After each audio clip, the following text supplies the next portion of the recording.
चारही ईव्हीएमची बटणं दाबणं कंपल्सरी आहे. जर त्यातलं एकही बटन चुकलं तर तुमचं मतदान ग्राह्य धरलं जाणार नाहीये.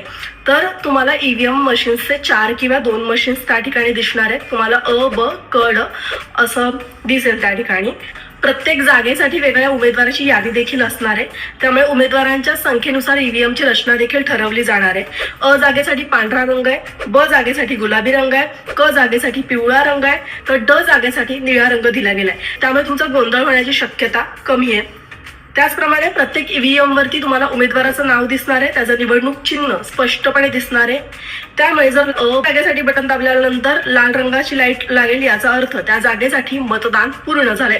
यानंतर तुम्हाला ब आणि क जागेसाठी मतदान करावं लागणार आहे. जर तुम्हाला चारीपैकी कोणत्या उमेदवाराला मतदान द्यायचं नसेल तर थेट नोटा दाबून द्या. यानंतर सगळ्यात महत्वाचं म्हणजे ड जागेसाठी मतदान केल्यानंतर ईव्हीएम मधून एक बजर वाजेल. हा आवाज म्हणजे तुम्ही चारही जागेसाठी मतदान यशस्वीरित्या पूर्ण केले याचा संकेत असणार आहे.